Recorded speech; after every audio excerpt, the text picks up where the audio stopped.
The Blitz. Come, take a journey with me to discover how Britain coped with the Blitz.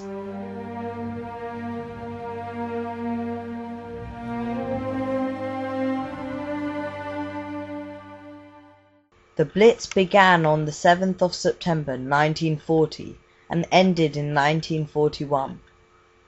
Before the Blitz began, the Germans targeted the RAF in an attempt to win the British airspace. The RAF fought them off before they could cause any real damage. They also targeted military bases, ports, industrial towns, and highly populated cities. The Blitz had officially begun. In the first month of the Blitz, over 5,600 tons of explosives were dropped on Britain. They invaded 24/7, but mainly at night. The reason they did this was to stop the Brits from getting rest, therefore weakening them. A particularly bad raid was one in Coventry on the 14th of November 1940. Over 400 bombs flew over the city, dropping over 500 tons of explosives and nearly 900 fire-starting bombs in only 10 hours of attacks.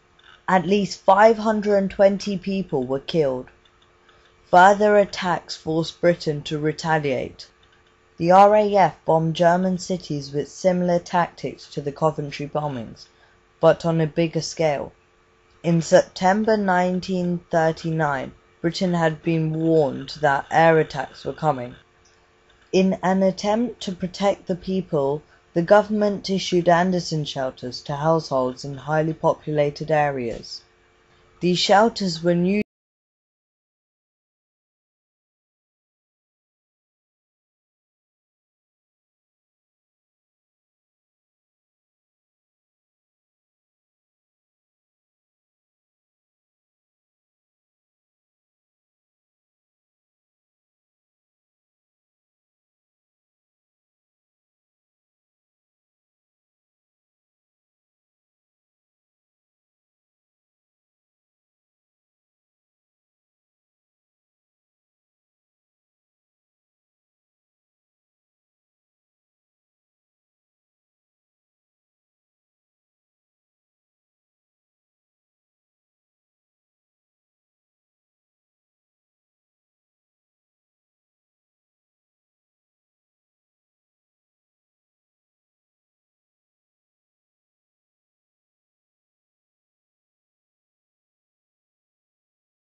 The women had to go and work to fill for them.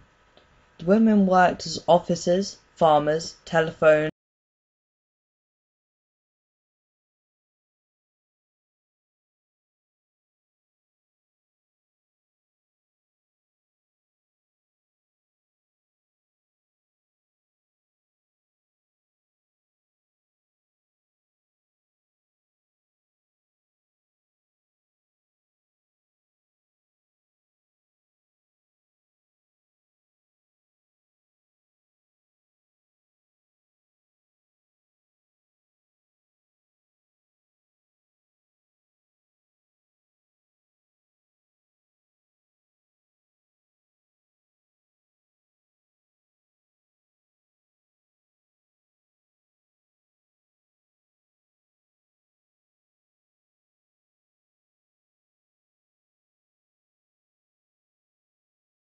Other than working, they mostly just stayed at home looking after the children, doing the housework and needlework.